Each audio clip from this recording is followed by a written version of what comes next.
excited to be with you because I don't get to do teaching at all of our doula meetups, and I'm glad to be able to share those responsibilities and opportunities with other folks in our network. I'm also glad to be able to drop in every now and again. Having recently completed the ANELDA doula training, I don't know how many of you have participated in the ANELDA training, but I had done the University of Vermont doula training a few years ago, which is asynchronous, meaning you can do it online at your leisure throughout the weeks of the course, but you don't interact live with people. And the ANELDA training that I did was in person, and it was a gift really to get to do a doula training with people in the same room at the same time. So if, like me, you consider yourself a lifelong learner and you have access to multiple kinds of training, I highly recommend it to see what the strengths are in each one and how they differ. Definitely added new tools to my toolbox.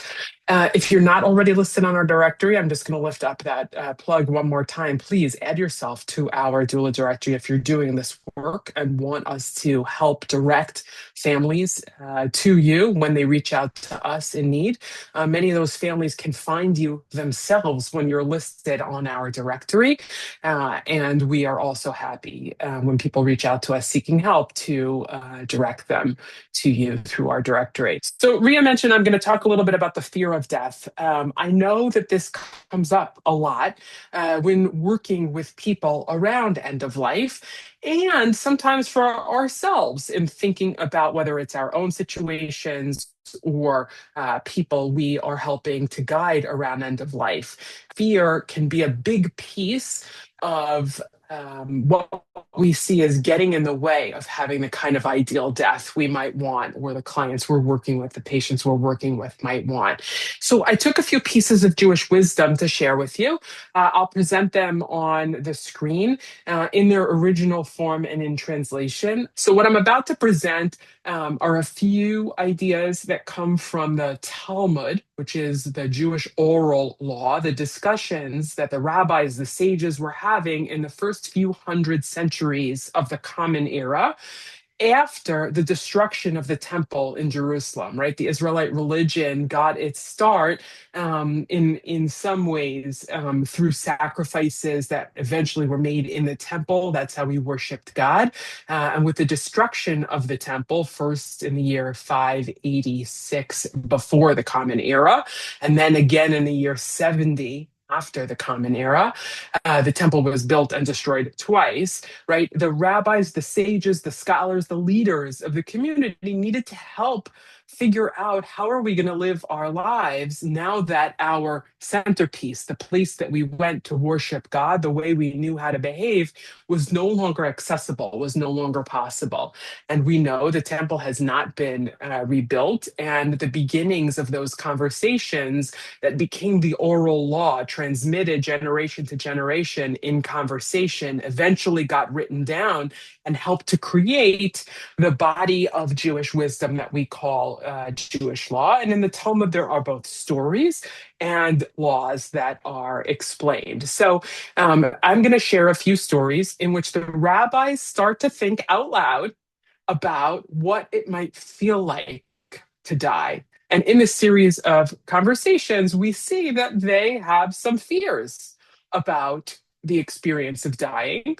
I once heard Rabbi Dean Steinsaltz, who was a great Talmud scholar, translated the Talmud into a more accessible modern version of Hebrew, which was then translated into English to help more people in current generations be able to benefit from the wisdom of many generations ago. He spoke at a conference on spiritual care in Israel.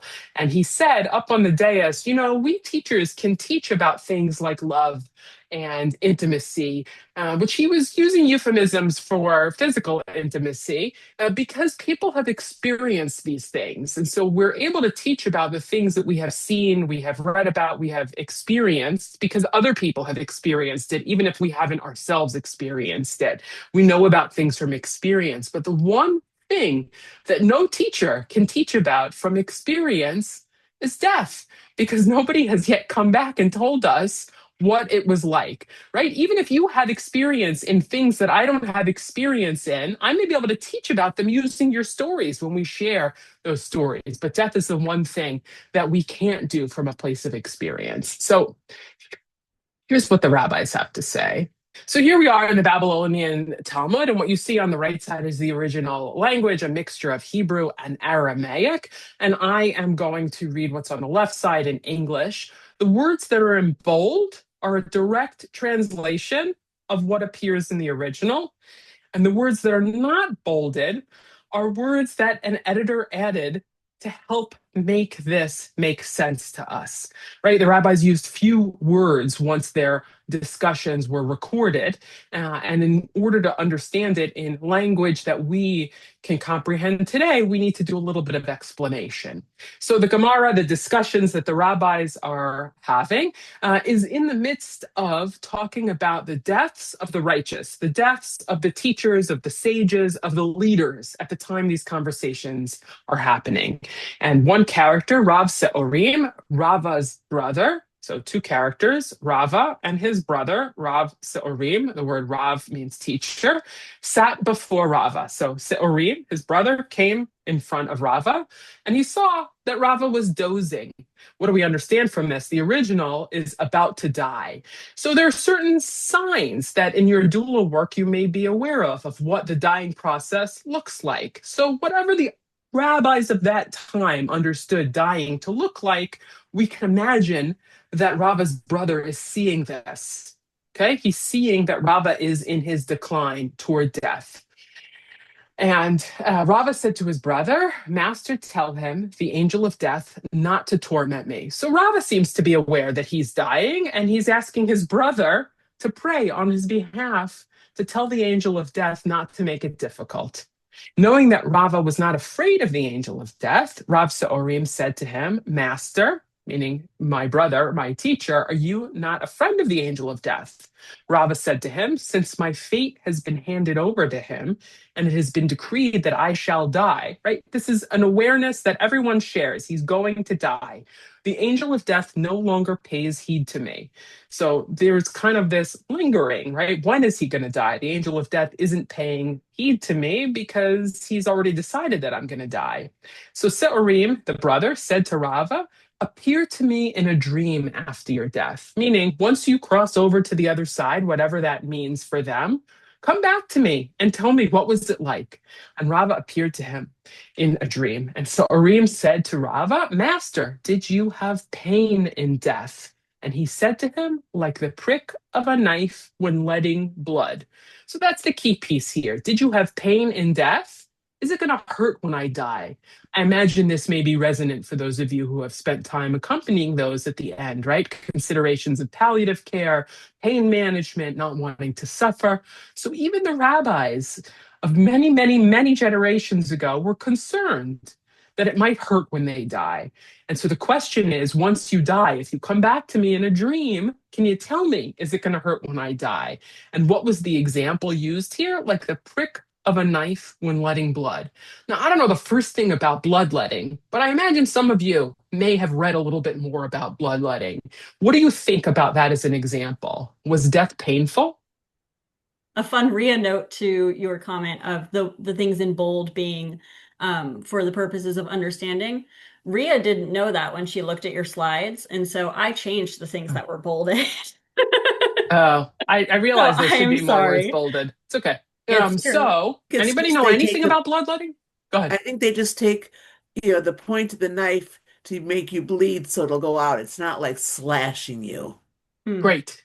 Great. So let's use that as an assumption that we can buy into, that we don't know much about bloodletting, but we can assume maybe it's like a blister and it gets cut so that it can pop so that it hurts a little less and the healing can begin.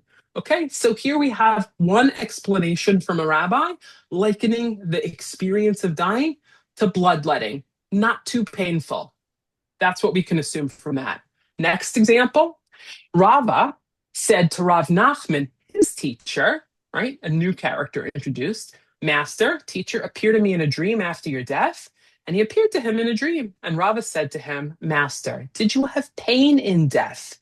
And Rav Nachman said to him, like the removal hair from milk.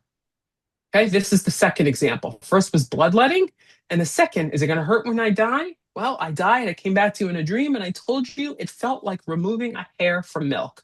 Hold on to that. I'll put it in contemporary terms in a second.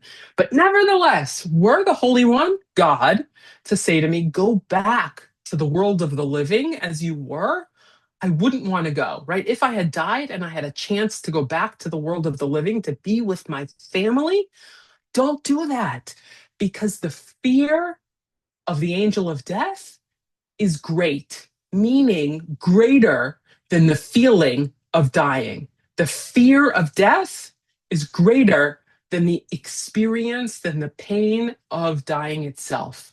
And I wouldn't want to go through such a terrifying experience a second time. So this example, here's the contemporary version. If you're eating cereal in the morning, let's call it Cheerios, and you have the cereal in a bowl of milk, and you're halfway through so that there's enough milk visible and enough Cheerios visible that you could see an eyelash fell into the bowl and it's floating in the milk. What are you going to do about it? Some of us would flick it out. Some of us, our vision is terrible. We won't even see it, right? Some of us would say, that's disgusting, hair in my food, throw the whole thing out and make some toast to eat instead. Whatever the story is, your hair in the bowl of milk is something that doesn't belong there, but doesn't cause too much difficulty in resolving the problem. However you choose to resolve it, it's pretty simple, the fix. Either you take it out, you throw out the whole thing, right? Or you ignore it and you continue to eat your cereal. And so this is another example that the experience of dying, the rabbis understood to be not as difficult as living with the fear of death. And this is the one that I really wanted to give to you, to have a tool in your toolbox, that when we're working with people, when we have the opportunity to provide accompaniment on their journey and we're with them in that fear, right? We're not the ones, the first ones, the only ones to be stopped in our tracks by fear. You're doing the work of a life review and legacy creation and all the other tools in your doula toolbox. And you can help them see that they are part of a chain of ideas, of wisdom that comes many, many generations before us, that the fear of death is real and it's big, and we're not the only ones to experience it. And here are some imaginings from an earlier generation on what actually happens when we die, that the experience of dying itself, that crossing over from life to death, is not so terrible. It's not as bad as the feeling you're having today of, I'm so scared of death. I'm so scared I'm never going to see my kids again. I'm never going to see my friends again, right? Insert all the reasons why people are afraid to die. It's going to hurt, right? The rabbis were afraid it was going to hurt also. And here they are telling us that the idea of living with the fear is much more painful than that moment between life and death itself. So I hope that's a tool that might be helpful to you in working with folks who are concerned about the fear of death. And the last thing that I wanted to share with you also comes from the Babylonian Talmud, from a different section, a different series of stories. And we see that the great Rabbi Yehuda Hanasi, Judah the Prince, he is on his deathbed, such that on the day that he is declared dead, before he dies, the sages, the teachers, the leaders of the community declared a fast, right? You should not do anything else except pray that Rabbi Yehuda would not die. Everybody should stop their work and let's pray for our great teacher to recover from his ailments. And they said, the leaders of the community, anybody who says that Rabbi Yehuda Hanasi has died will be stabbed with a sword. So don't even go there, right? We're praying for him to continue to live. Don't even go there, that he's going to die.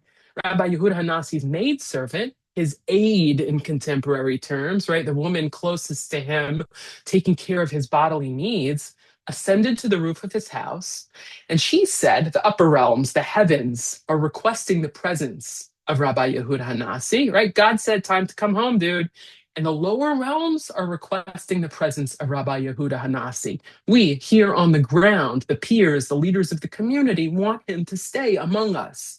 She says her prayer, may it be the will of God that the lower worlds impose their will upon the upper worlds, right? May it be God's will that he continue to live, because I don't want him to die. However, when she saw how many times he would go to the bathroom and remove his tefillin, right, those prayer boxes from his head, and then have to put them back on, because at that time when he lived, you wore them throughout the day, engaging in prayer and study with a tefillin throughout the day, but you take them off when you go to the bathroom. So she saw he had to put them on, take them off, put them on, take them off, suffering from an intestinal disease, and how he was suffering, text tells us. He was suffering. She changed her prayer. May it be the will of God that the upper worlds impose their will upon the lower worlds. The sages, the teachers, the leaders, his students would not be silent. They wouldn't stop praying for him to be alive. So she took a jug, right? She's up on the roof, and she threw it from the roof down to the ground. It made a big noise, and due to the sudden noise, the students were momentarily silent. And in that moment, Rabbi Yehuda Nasi died. His soul left his body in that moment, when the prayers for him to stay alive were paused just for a second to turn around and see what that noise was.